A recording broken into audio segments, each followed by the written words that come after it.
Hello, അസ്സലാമു അലൈക്കും. എല്ലാവർക്കും നമ്മുടെ പുതിയൊരു വീഡിയോയിലേക്ക് സ്വാഗതം. ഇന്നത്തെ നമ്മുടെ വീഡിയോ ഒരു പായസത്തിൻ്റെ റെസിപ്പിയാണ്. നമ്മളിന്ന് ഉണ്ടാക്കുന്നത് അരവണ പായസമാണ്. അപ്പോൾ വീഡിയോ കണ്ട് ഇഷ്ടപ്പെടുകയാണെങ്കിൽ വീഡിയോക്ക് ലൈക്ക് കൊടുക്കണേ. സബ്സ്ക്രൈബ് ചെയ്യാതെ കാണുന്ന കൂട്ടുകാരുണ്ടെങ്കിൽ പ്ലീസ് ഒന്ന് സബ്സ്ക്രൈബ് ചെയ്തൊന്ന് സപ്പോർട്ട് ചെയ്യണേ. പായസം ഉണ്ടാക്കാൻ വേണ്ടി ഞാനിവിടെ ഉണങ്ങല്ലരിയാണ് എടുത്തിട്ടുള്ളത്. ഇത് പകുതി നുറുക്കി എടുത്തിട്ടുള്ള അരിയാണ്. ഇതൊരു കപ്പ് എടുത്തിട്ടുണ്ട്. ഒരു കപ്പ് അരിയിലേക്ക് ഞാനിവിടെ 3/4 കിലോ ശർക്കരയാണ് എടുത്തിട്ടുള്ളത്. ഇതൊന്ന് അരക്കപ്പ് വെള്ളം ഒഴിച്ചിട്ട് നമുക്ക് മെൽറ്റാക്കാൻ വേണ്ടി വെക്കാം. വെള്ളം ഒഴിച്ച് ഞാനിത് മെൽറ്റാക്കാൻ വേണ്ടി സ്റ്റൗവിലേക്ക് വെച്ചിട്ടുണ്ട്. അതിനുശേഷം നമ്മൾക്കൊരു ഫ്രൈ പാൻ എടുത്തിട്ട് അതിലേക്ക് 2 ടേബിൾ സ്പൂൺ നെയ്യ് ഒഴിച്ചു കൊടുക്കാം.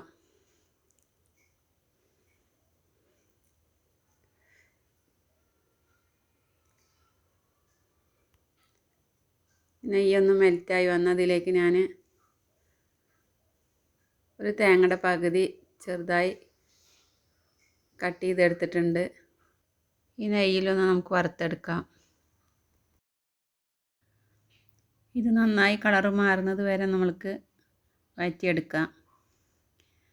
നമ്മൾ തേങ്ങക്കൂടെ നല്ല പോലെ തന്നെ കളറൊക്കെ മാറി വന്നിട്ടുണ്ട്.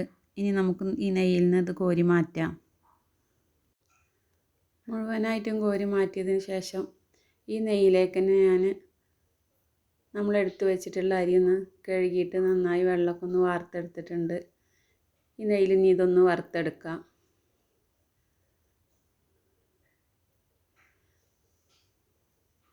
രണ്ട് മിനിറ്റ് നേരം ഒന്ന് വറുത്തെടുത്തതിന് ശേഷം ഇത് വേവാനായിട്ടുള്ള വെള്ളം ഒഴിച്ചു കൊടുക്കണം. ഞാൻ 1 കപ്പ് അരിക്ക് 4 കപ്പ് വെള്ളമാണ് എടുത്തിട്ടുള്ളത്. വെള്ളം ഒന്ന് നന്നായി തിളപ്പിച്ചെടുത്തിട്ടുണ്ട്. നമ്മളിതിലേക്ക് തിളച്ച വെള്ളമാണ് ഒഴിച്ചു കൊടുക്കുന്നത്. ഈ അരി ഒന്ന് 2 മിനിറ്റ് നേരം ഇളക്കിയെടുത്തതിന് ശേഷം വെള്ളം ഒഴിച്ചു കൊടുക്കാം.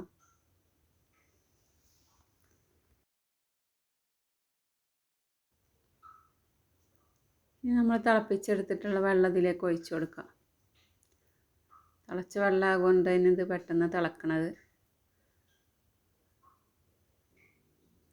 ഈ അരി ഒന്ന് ഇളക്കി കട്ടൊന്നുമില്ലാതെ ഇളക്കിയെടുക്കാം.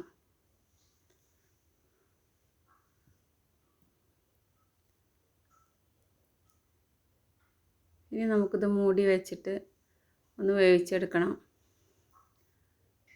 വേവിച്ചെടുക്കുമ്പോൾ ഇടയ്ക്ക് മൂടിയൊന്ന് തുറന്നിട്ട് ഇതൊന്ന് ഇളക്കി കൊടുക്കണം.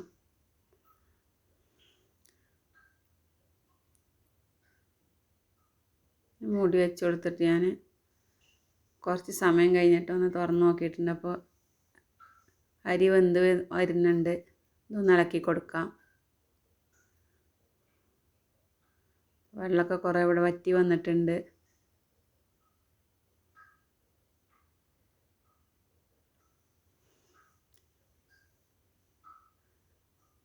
ഒന്നും കൂടി വേവാണ്ട് ഈ വെള്ളം വറ്റുന്ന വരെ ഒന്ന് വേവിച്ചെടുക്കാം. മൂടി വെച്ച് കൊടുക്കാം.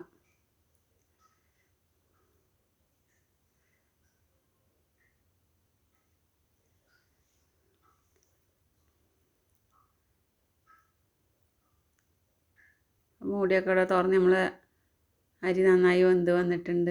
ഇതിലേക്ക് ഞാൻ മെൽറ്റാക്കി വെച്ചിട്ടുള്ള ശർക്കര ഒന്ന് അരിപ്പയിൽ കൂടി ഒഴിച്ചു കൊടുക്കുന്നുണ്ട്. ശർക്കര മുഴുവനായിട്ട് ഒഴിച്ചതിന് ശേഷം വെന്ത അരിയും ശർക്കരയും കൂടി നല്ലപോലെ തന്നെ ഒന്ന് ഇളക്കി കൊടുക്കണം.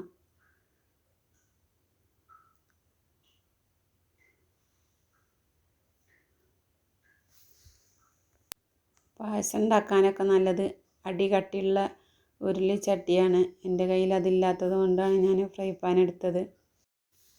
ഇനി ഇതിലേക്ക് ഞാൻ 1/2 കപ്പ് കൽക്കണ്ടം ഒന്ന് പൊടിച്ച് ചേർത്ത് കൊടുക്കുന്നുണ്ട്. ഞാനിവിടെ എടുത്തിട്ടുള്ളത് പനം കൽക്കണ്ടാണ്. മറ്റേ കൽക്കണ്ടവും എടുക്കാം. കൽക്കണ്ടം നന്നായി ഇവിടെ പൊടിച്ചെടുത്തിട്ടുണ്ട്. നമ്മൾ പായസം നല്ലപോലെ തന്നെ ഒന്ന് ഇളക്കി കൊടുക്കാം. വെള്ളമൊക്കെ നന്നായി വറ്റി വരണം. ഇനി ഞാനിവിടെ കുരുവില്ലാത്ത കറുത്ത മുന്തിരി 1/4 കപ്പ് എടുത്തിട്ടുണ്ട്. ഇതൊന്ന് വെള്ളം ഒഴിച്ച് ഒന്ന് കുതിർത്തെടുക്കണം. ഞാൻ വെള്ളം ഒഴിച്ച് വെച്ചിട്ടുണ്ട്. കുതിർത്തെടുത്തതിന് ശേഷം മിക്സിയിലൊന്ന് അരച്ചിട്ട് നമ്മൾക്ക് ഈ പായസത്തിലേക്ക് ഒഴിച്ചു കൊടുക്കാം. പായസം ഇളക്കാനായിട്ട് കുറച്ച് നീളമുള്ള തവ തന്നെ എടുക്കണം. നമ്മളെ കയ്യുമ്മക്ക് തെറിക്കും. ഇങ്ങനെ വറ്റി വരുമ്പോൾ ഇനി ഞാൻ കുതിർത്തെടുത്തിട്ടുള്ള മുന്തിരി നമ്മൾ അരച്ചെടുത്തിട്ടുണ്ട്. അത് പായസത്തിലേക്ക് ഒഴിച്ചു കൊടുക്കാം.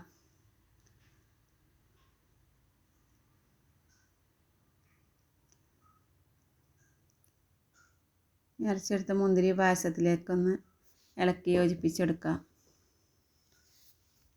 പായസമൊക്കെ ഇവിടെ കുറേ വെള്ളം വറ്റി വന്നിട്ടുണ്ട്. ഇനിയും വറ്റിച്ചെടുക്കാണ്ട്.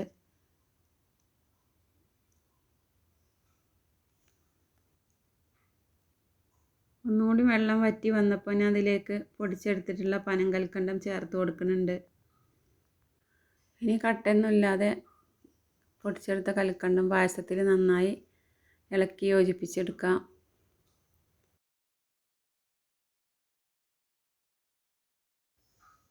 ഇനി പായസത്തിലേക്ക് ഞാൻ 2 ടേബിൾ സ്പൂണ് നെയ്യൊന്ന് ഒഴിച്ച് കൊടുക്കുന്നുണ്ട്.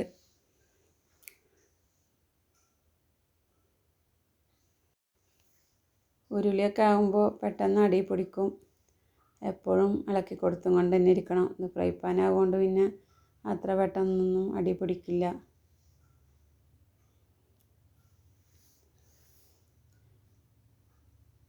നമ്മൾ പായസം ഇവിടെ കട്ടിയാകാനായിട്ട് തുടങ്ങിയിട്ടുണ്ട്.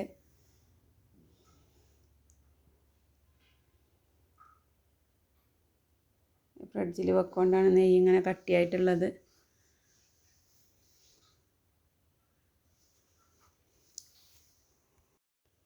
ഇത് വീട്ടിലുണ്ടാക്കിയിട്ടുള്ള തന്നെ നല്ല പശു നെയ്യാണ്. അതില്ലാത്തവർ നമുക്ക് മിൽമയുടെ നെയ്യ് എടുത്തിട്ട് ഉപയോഗിക്കാം.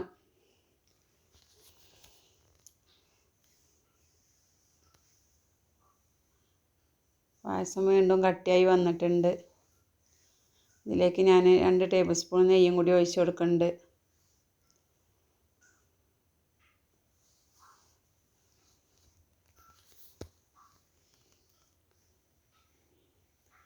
ഇനിയും ഇളക്കി കൊടുത്തും കൊണ്ടേ ഇരിക്കുക.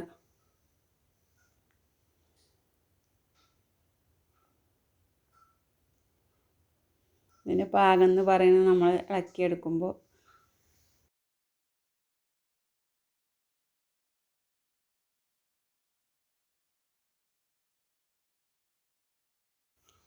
ഇതിലേക്ക് ഞാൻ 1 ടേബിൾ സ്പൂൺ നെയ്യും കൂടി ഒഴിച്ച് കൊടുത്തിട്ടുണ്ട്. നല്ലപോലെ തന്നെ ഇളക്കിയെടുത്തതിന് ശേഷം ഞാനിതിലേക്ക് ഒരു 2 ഇഞ്ച് വലുപ്പത്തിലുള്ള ചുക്കും 10 ഏലക്കായും കൂടി പൊടിച്ചത് ഇതിലേക്ക് ചേർത്ത് കൊടുക്കുന്നുണ്ട്. ഏലക്കായ കുരു മാത്രമേ എടുത്തിട്ടുള്ളൂ. അങ്ങനെ ഒന്ന് പൊടിച്ചെടുത്തതാണ്. പൊടിച്ചെടുത്തത് നമ്മൾക്ക് ഇതിലേക്ക് ചേർത്ത് കൊടുക്കാം.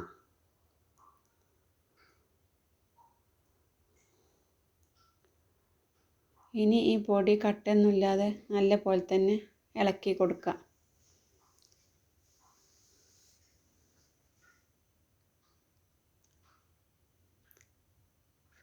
ഇളക്കി കൊടുത്തതിന് ശേഷം ഇതിലേക്ക് ഞാൻ 1 ടേബിൾ സ്പൂൺ നെയ്യും കൂടി ഒഴിച്ച് കൊടുക്കുന്നുണ്ട്.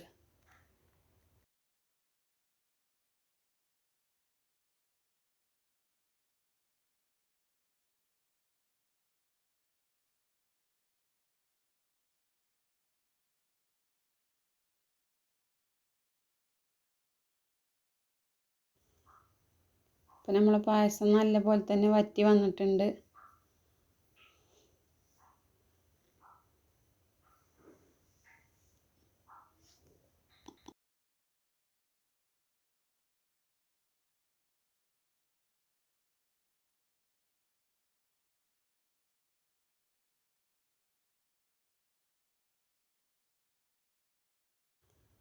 ഇനി നമ്മൾ നേരത്തെ വറുത്ത് മാറ്റി വെച്ചിട്ടുള്ള തേങ്ങാക്കൊത്ത് ഇതിലേക്ക് ഇട്ട് കൊടുക്കാം.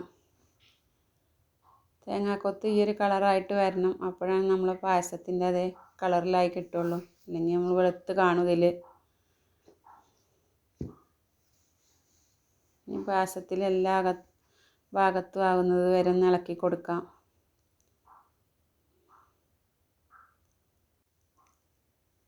നമ്മൾ പായസം ഇവിടെ ഇളക്കിയെടുക്കുമ്പോൾ അടി കാണാനായിട്ട് തുടങ്ങിയിട്ടുണ്ട്.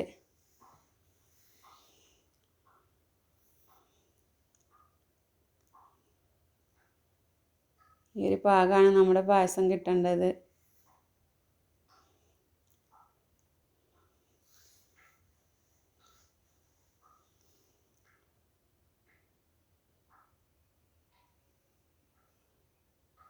പായസമൊക്കെ നല്ല തിക്കായി വന്നിട്ടുണ്ട്.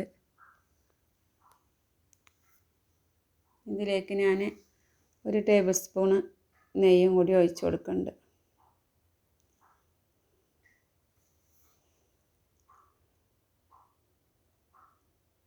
നമ്മൾ ഇൻഡക്ഷൻ കുക്കറൊക്കെ ഓഫാക്കിയിട്ടുണ്ട്. പായസം ഇവിടെ റെഡി ആയിട്ടുണ്ട്. അപ്പോൾ അത്രയേ ഉള്ളൂ നമ്മൾ ഇന്നത്തെ വീഡിയോ എല്ലാവർക്കും ഇഷ്ടപ്പെട്ടെന്ന് വിചാരിക്കണം. വീഡിയോ ഇഷ്ടപ്പെട്ടിട്ടുണ്ടെങ്കിൽ വീഡിയോക്ക് ലൈക്ക് കൊടുക്കണേ.